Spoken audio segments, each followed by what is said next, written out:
Bonjour, docteur. Bonjour, Angeval. Bienvenue chez vous. Merci beaucoup à vous. Alors, piqûre de rappel, donc, on parle encore certes de l'AVC, on va encore définir l'AVC et tout, histoire de mieux comprendre, encore une fois, on va dire, cette maladie qui pilule dans notre société. Effectivement. Alors, selon la définition des cardiologues, l'AVC, c'est un accident. Ce sont des accidents cérébraux qui arrivent, qui entraînent des différences tant au niveau du cerveau qu'au niveau des membres aussi. Donc, il existe différents types d'AVC, 2 ou bien 3. Bon, ça sont les spécialistes qui vont en définir. Alors, le premier, et je pense que ce qui est majoritaire, c'est l'infarctus. Là, c'est un caillot qui va empêcher la bonne oxygénation du cerveau. Et l'autre, c'est une hémorragie, donc une rupture d'une artère. Donc, ça, c'est les deux principaux types de AVC qui existent. Ok, merci déjà pour ce rappel-là. Donc, est-ce qu'on peut avoir aussi les causes, avant même de rentrer dans l'aspect diététique et tout, comment se nourrir et comment bien récupérer? Il existe plusieurs causes.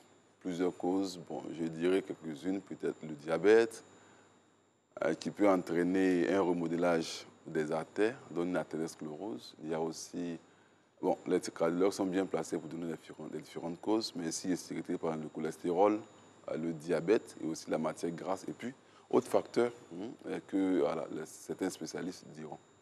Voilà. Alors, parlons à présent de la prise en charge. Comment pourrait-elle se faire? Alors, généralement, quand un AVC survient, la première des choses à faire, c'est de voir un cardiologue le plus tôt possible. Voilà, parce que plus on met du temps, plus le pronostic vital est engagé. Donc, le plus tôt possible, le cardiologue intervient. Lui, maintenant, on verra, après les différents examens, les scanners, etc., verra où est-ce qu'il faut faire l'orientation. Est-ce qu'on doit voir... Bon, ça peut être un AVC transitoire, bon, là où on n'a pas besoin de grands moyens, mais comme ça peut être un AVC très sévère, où par exemple le cardiologue va faire appel à ses collègues, notamment un neurologue, etc. Donc ça dépend à quel niveau se trouve le problème. Alors, on fera appel par exemple à un neurologue s'il le faut, ou bien à un kinésithérapeute quand il le faut pour OK. Et aussi, on fera appel aussi à peut-être à un orthophoniste au cas où le besoin se fait sentir. Et enfin aussi, on fera appel aussi à un nutritionniste pour voir un peu à quel niveau se trouve le problème à ce niveau. C'est-à-dire que si il s'agit de causes liées au diabète, ou bien du cholestérol, ou bien de la matière grasse, alors quelle est la place de la diététique dans la prise en charge d'un AVC? Alors, parlons-en de cette place de la diététique là. Mais avant, moi, j'ai envie de demander, vous qui êtes nutritionniste, qu'est-ce qu'il faut consommer pour ne pas que cela soit aussi l'une des causes d'un début d'AVC? Par exemple, qu'est-ce qu'il faudrait consommer pour ne pas être diabétique et tout, et puis ne pas avoir d'AVC et tout? Alors, comme je l'ai dit, ça dépend des causes. Quand il s'agit des causes liées à l'alimentation, notamment le diabète, alors on pourra faire une prise en charge pour le diabète. Si c'est une cause liée au cholestérol aussi, on pourrait, donc c'est différent. Oui. La prise en charge doit différer, que ce soit pour un diabète ou bien pour du cholestérol ou bien par exemple de la matière grasse, parce qu'il faudra faire la différence entre le cholestérol et puis la matière grasse. Certes, le cholestérol, une partie, ça fait partie de la grande famille de la matière grasse, mais il y a le cholestérol à part et puis la matière grasse à part. Alors, il faut, quand il s'agit d'une prise en charge d'un AVC dû à un diabète, alors la prise en charge est différente. Alors, le thème aujourd'hui, il est important parce que on a vu dans beaucoup de cas, la prise en charge est faite sans qu'on fasse appel au nutritionniste. C'est-à-dire que alors, la personne a peut-être eu une hémiplégie, donc après le cardiologue ou bien chez le neurologue, il va voir un kinésithérapeute pour faire une prise en charge. Mais il ne se demande pas qu'est-ce que j'ai mangé, qu'est-ce que la cause, quelle est la cause de cet AVC. On peut dire par exemple qu'il y a eu un caillot au niveau d'une artère. Mais le caillot, c'est quoi? Le caillot, non, généralement, c'est de la matière grasse, mais c'est du cholestérol qui s'est associé avec du calcium et puis à boucher. Mais d'où vient le cholestérol que vous avez produit? Donc, alors on dit le cholestérol, c'est de la matière grasse, mais ne voyez pas le cholestérol comme une source. C'est-à-dire que la source du cholestérol, ne croyez pas que non, c'est parce que j'ai mangé gras qu'il y a eu du cholestérol. Parce qu'une fois, on voit souvent dans certaines publicités ici, non, le monsieur il a mangé une sauce graine, il est tombé, il a fait un AVC. Non, ne voyez pas la chose comme ça. Ce n'est pas la sauce graine, ce n'est pas la matière grasse que nous avons mangée qui a induit une production de cholestérol. Il y a toujours insisté sur cette antenne. Faisons attention à notre consommation en sucre. À notre consommation en sucre. Le sucre se comporte de différentes manières. Lorsqu'on parle de cholestérol, pensons surtout au sucre. Lorsqu'on parle du cholestérol, pensons surtout à la manière de consommer du sucre. On peut citer quelques erreurs ou bien quelques aliments qui vont induire du cholestérol. Je vais citer par exemple. Oui. Il y a ce qu'on appelle l'héritage colonial. Ce qu'on appelle l'héritage colonial, c'est le café au lait le matin, café au lait le matin avec du pain. Chez les enfants, ça passe. Mais à un certain âge, cet aliment, il faut le réduire. Parce qu'il y a ce qu'on appelle l'index glycémique des aliments. C'est-à-dire que cet aliment descend trop vite dans le sang. Et plus un aliment descend rapidement dans le sang, plus il induit une production de cholestérol. Oui. Voilà. Donc, cet aliment que beaucoup de personnes, ils ont fait un AVC, ils sont en rééducation, mais ils continuent de manger le café au lait. Vous voyez un peu, voilà. Et ça fait du cholestérol. Chez la femme, ça passe. Chez l'enfant, ça passe. Mais pour un garçon, il vous a toujours dit, il y a une différence entre l'homme et puis la femme. Okay. Chez l'homme, à un certain âge, à partir de 42 ans, 45 ans, lorsque vous continuez de faire du café au lait régulièrement les matins, c'est sûr que vous allez faire du cholestérol. C'est sûr. Maintenant, si c'est ce cholestérol qui est à la base de votre AVC et que vous continuez de faire du cholestérol, vous allez voir que vous allez récidiver. Vous récidivez, mais sans savoir juste qu'est-ce qui fait que je fais un AVC, 2 AVC sans savoir. Mais vous n'avez pas arrêté de produire le cholestérol. Il y a ça. Il y a ce qu'on appelle par exemple les bouillies.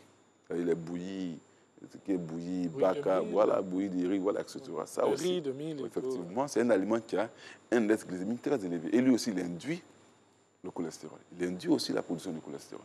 Alors, il y a certaines personnes qui ont un péché mignon.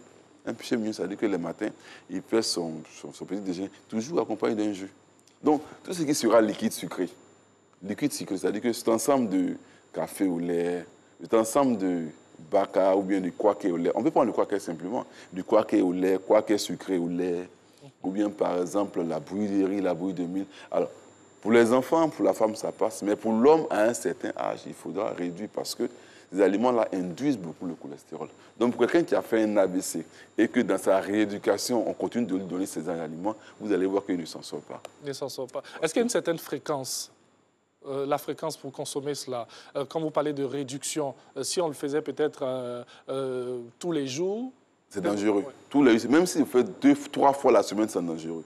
Okay. On pourra faire, on dit généralement c'est à modérer, c'est-à-dire qu'une fois la quinzaine, à modérer une fois la quinzaine. Mais quand c'est établi comme un petit déjeuner normal, que tous les matins, il fait soit un café au lait ou bien par exemple la bouillie de riz, la bouillie de mil, ou bien faire un quoi qu'est sucré le matin. Alors quelqu'un qui a fait un AVC dû au cholestérol qui continue, vous allez voir qu'un jour il a de fortes chances de récidiver. Voilà. Alors pour quelqu'un qui a fait par exemple un AVC qui généralement est à la suite d'un diabète, oui, vous allez voir que mais il faut d'abord prendre en charge le diabète. Parce que généralement, moi je le dis, ici que la prise en charge du diabète en Côte d'Ivoire est à revoir.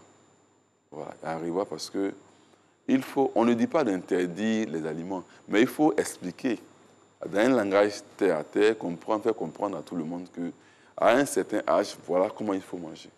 Avant, pour ceux qui ont fait des AVC en son temps, il n'y avait pas de spécialistes d'alimentation.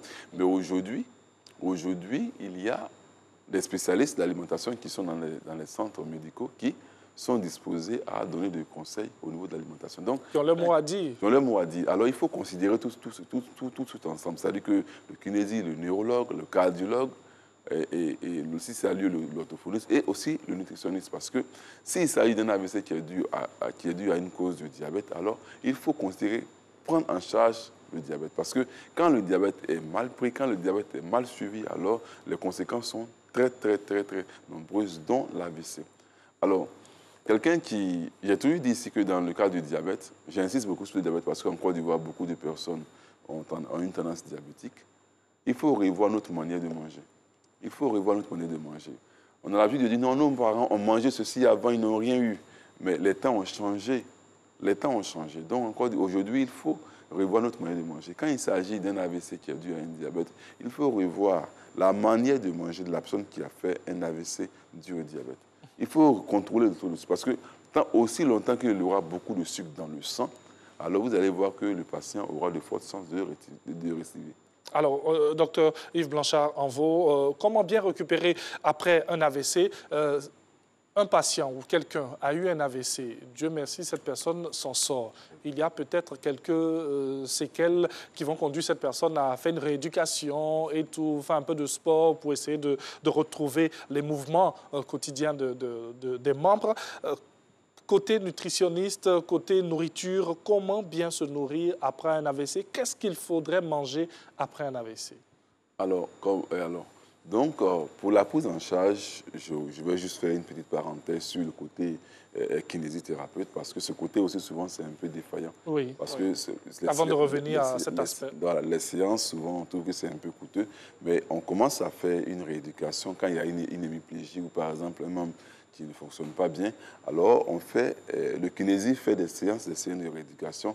Et aussi, souvent, on dit aux parents, accompagnez le kinésie, parce que s'il y a des jours qu'on n'a pas les moyens pour payer les frais du kinésie, alors le parent peut essayer de faire une rééducation selon les conseils que vont donner le kinésithérapeute.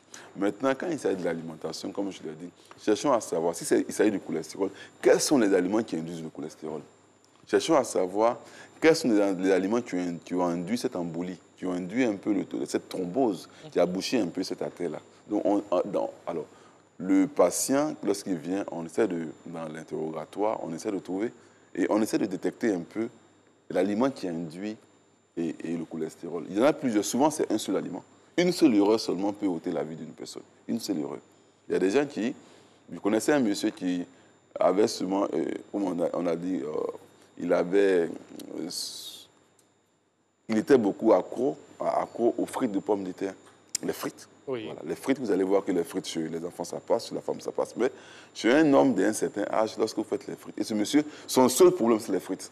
Lorsqu'il venait en consultation chaque 3 mois, il avait toujours un cholestérol élevé. Mais on dit, monsieur, mais il faut réduire, ce sont les frites. Vous avez fait beaucoup d'efforts, mais il dit vraiment, il est attaché aux frites. On a des péchés mignons comme voilà, ça qui peuvent nous créer des problèmes. Et lui, son problème, c'est les frites. C'est les frites de pommes de terre. Pendant plusieurs années, avec un jour, il soit résolu, vraiment, je vais arrêter les frites, et il a arrêté les frites et son problème est résolu. Donc souvent, c'est un problème, une seule source qui peut entraîner le cholestérol, comme souvent plusieurs sources. Même le riz, aujourd'hui, nous avons les riz importés. C'est tellement raffiné, lorsque ce riz-là, lorsque vous le mangez un peu chaud, fumant, vous faites du cholestérol. Donc il y a plusieurs causes. Donc c'est à la suite, lorsqu'on écoute le patient, si c'est un café qui prend le matin, ou bien c'est un jus de fruits qui prend, ou bien par exemple les fruits de pommes de terre, ou bien par exemple le pain blanc. Il y a toujours dit ici, nos pains sont faits à partir de la farine tellement raffinée que aujourd'hui, on ne conseille même pas de prendre du pain blanc simplement. On mange du pain avec quelque chose, voilà. Du pain avec quelque chose, pain poisson, pain avocat, pain de la viande. Mais pas bien de prendre du pain simplement comme ça, le croquer, parce que lui aussi, il a l'index glycémique élevé, va induire le cholestérol. Surtout quand il est chaud. Parce qu'on aime bien faire cela. Voilà. Le pain chaud, on le consomme simple et tout. Voilà. Là aussi, l'index glycémique est élevé et ça entraîne un dépôt de cholestérol. Il y a aussi, donc j'ai dit le cholestérol, quand il s'agit du diabète, il a toujours dit que réduisons notre consommation en sucre du soir. On a écouté plusieurs patients en convalescence et souvent leurs époux sont venus et on échange. Qu'est-ce que vous donnez à monsieur qui a fait un AVC? Non, le soir, monsieur veut manger léger. Le soir, il boit les bouillies de riz pour dormir. Mais qu'est-ce qui est léger dans les bouillies de riz? Qu'est-ce qui est léger? Monsieur Angeval, qu'est-ce qui est léger? La bouillie de riz n'est pas légère en sucre. La bouillie n'est pas légère en sucre. La bouillie est riche en sucre. En fait, les gens parlent de léger dans la mesure où, étant donné que c'est liquide, on se dit que c'est léger. Mais du fait que c'est liquide, ça descend vite, alors l'index glycémique est élevé. Et c'est du fait que c'est élevé qui induit la production de cholestérol. C'est une grosse erreur, en fait. Voilà, c'est ça. Donc, non, mon mari a fait un AVC, comme actuellement il n'arrive pas à bien manger, alors on fait une bouillie de riz normalement. Et ça, c'est une grosse erreur. Mais pourquoi on n'a pas fait une soupe de poisson? Une soupe de poulet, une soupe de poisson pour lui donner accompagné de quelque chose. Et puis, il fait une bouillie de riz. Parce que moi, je dis toujours, quand il s'agit du cholestérol, vérifions. Ce n'est pas le cholestérol que nous avons mangé, non. On dit le cholestérol que vous avez mangé n'est tenu qu'à 25%. Lorsqu'on fait le rapport avec le cholestérol sanguin, ce n'est que 25%. La majeure partie, les 75%, sont dus à une production interne dans le foie. Donc, lorsqu'on échange, après l'interrogatoire, on se rend compte que ce monsieur, voici un peu ce qui induit le cholestérol chez ce monsieur. Voici. Donc, c'est ça. Mais tant que vous ne saurez pas ce qui induit le cholestérol, vous allez voir que, alors comme je dis, en traduction, on dit chez nous que l'adage dit que Lorsque vous passez sur une route, une pierre vous a fait tomber, tant que vous n'enlevez pas cette pierre, vous allez toujours retomber. Donc, cherchez à savoir qu'est-ce qui a induit un peu la production de cholestérol. Et il y en a beaucoup, il y a plusieurs causes. Le cholestérol, il y en a plusieurs. Et bien sûr, il n'y a pas par le stress. Quand il s'agit de l'alimentation, alors vous allez voir que il existe plusieurs causes au niveau de la production du cholestérol. Dans ce que vous êtes en train de nous dire, on comprend aisément que vous voulez nous ramener un peu à la source même de ce qui a causé notre mal avant peut-être de parler de comment bien se nourrir, qu'est-ce qu'il faudrait manger et tout. Non, il y a ça, il y a la source même.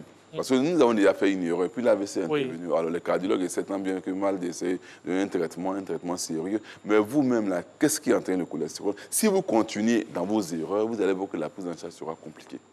Voilà. Donc il y a d'abord les erreurs à ne pas faire avant l'AVC. Maintenant, lorsque vous faites un AVC, alors qu'est-ce qu'il faudra faire pour ne pas que vous récidivez? Et c'est un peu ça. Cherchez à savoir, est-ce que l'AVC est consécutif à quoi? À un diabète, ou bien à un cholestérol, ou bien beaucoup de gras dans le sang. Alors, quand il s'agit de l'un ou l'autre, ou bien si c'est autre facteur que les cardiologues, par exemple, diront que ça n'a rien à voir avec l'alimentation, à leur niveau, ils vont faire la prise en charge. Mais quand il s'agit d'un AVC qui est lié à l'alimentation, notamment le cholestérol, ou bien autres éléments liés à l'alimentation, tels que par exemple, les triglycérides. Les triglycérides, c'est la graisse dans le sang.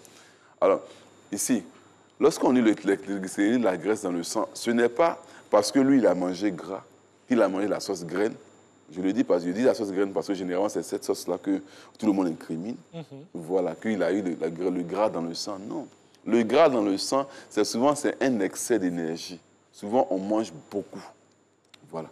C'est comme, par exemple, quelqu'un qui est là et puis chaque semaine, il reçoit 200 000 et il reçoit 500 000 chaque semaine. À un certain niveau, vous allez essayer d'épargner. Oui. Vous allez essayer d'épargner parce qu'au départ, dans l'euphorie, vous allez dépenser les 500 000 par semaine. Et puis, un matin, vous allez commencer à réfléchir, je vais épargner. Et vous allez épargner, le corps va épargner sous forme de gras. Le corps va épargner cet excès d'énergie. Parce qu'il y a des gens qui mangent beaucoup. Ils mangent beaucoup, de nature, ils mangent beaucoup. Le matin, il faut un petit déjeuner très lourd. Si c'est un petit déjeuner qui doit attendre autour de 600 kcal, 700 kcal, ils vont faire un petit déjeuner de 900 kcal. Alors, il y a 200 kcal que le corps va essayer d'épargner. Voilà. Il y a des personnes qui mangent beaucoup, mais qui ne sont pas fortes côté forme, qui sont très sveltes et tout, mais qui mangent beaucoup. Ne confondons pas, l'énergie et puis l'obésité. L'obésité n'est pas forcément due à un excès d'énergie. Merci pour la précision. Voilà. L'énergie peut contribuer à une obésité, mais l'obésité n'est pas la principale, l'excès d'énergie n'est pas la principale cause de l'obésité. Sur cette antenne, il y a souligné que l'excès de sel induit aussi l'obésité. L'excès de sel. Donc, quand on dit sel, c'est manger beaucoup de sel, mais aussi les aliments riches en sel. Donc, il dit par exemple que lorsqu'il s'agit d'un AVC qui a dit par exemple un excès de gras dans le sang, alors vous allez voir par exemple que c'est cet excès d'énergie. Voilà, donc l'énergie accompagnée d'un déficit de sport. On ne fait pas de sport, on ne brûle pas l'excès de calories. Il y a ce qu'on appelle par exemple le métabolisme basal, c'est-à-dire qu'il y a l'énergie que nous avons, que nous dépensons lorsque nous ne faisons rien. Il y a cette énergie-là. Mais l'excès d'énergie que nous apportons au corps, nous devons le brûler sous forme de... nous devons le brûler par la pratique des exercices physiques. Soit du sport ou bien une activité. Même au travail, il y a certaines personnes qui ont, dans leur travail, dans leur activité quotidienne, dépensent beaucoup d'énergie, comme s'ils font du sport. Donc, il faut brûler cette énergie-là. Mais même si on brûle cette énergie, l'erreur, il faudra réduire l'excès. Il faudra réduire. Parce que j'ai vu quelques exemples que j'aimerais bien citer. On a croisé certaines personnes qui font du sport. Dans les échanges, ils ont dit non, moi je suis maître de sport, ils font du sport. Mais après, ils ont eu à faire un diabète, ils ont eu à faire un AVC. L'erreur, voici une erreur. Après avoir fini de faire le sport, après la pratique du sport, ils se mettent à prendre par exemple du jus. Ils prennent du jus sous prétexte qu'ils vont remplacer ce qu'ils ont dépensé ou bien ils ont besoin de sucre. Oui. Mais moi, je leur dis une chose que alors, vous avez fait du sport, vous avez brûlé les calories. Oui. Et sur place, vous allez prendre du jus. Mais c'est vrai, le sucre va aller remplacer. Au contraire, au lieu de réduire la consommation de sucre, vous allez remplacer le sucre. Mais avant que le sucre aille remplacer, la descente du sucre déjà, il aura un effet. C'est-à-dire que sur le chemin du sucre, il y aura un effet qu'on appelle par exemple la lipogénèse. Avant que le sucre n'aille se déposer, parce que moi je ne comprends pas, c'est-à-dire que vous dépensez l'énergie, vous dépensez l'excès de sucre. Alors vous prenez du jus pour remplacer. Pourquoi est-ce que vous remplacez? Alors que vous avez besoin de dépenser. Maintenant, même si vous avez l'intention de remplacer le sucre que vous avez brûlé... Pour terminer, 30 secondes. Alors, mais sachez que sur le chemin de remplacement, il y a une lipogénèse, une production de cholestérol. C'est ce qui est dangereux. Parce que beaucoup de personnes disent non, moi je fais du sport, je peux boire le jus de fruits comme je veux. C'est une très grosse erreur. Merci beaucoup. Dr Yves Blanchard-Envaux, comment bien récupérer après un AVC? On est allé un peu plus au début avec la définition de l'AVC. Ensuite, les causes et essayer de vous dire comment vous orienter de manière diététique. Merci à vous. Merci. Et puis, excellente journée. On reviendra forcément sur ce sujet très important qui va éclairer encore nos lanternes sur tout ce qui nous entoure.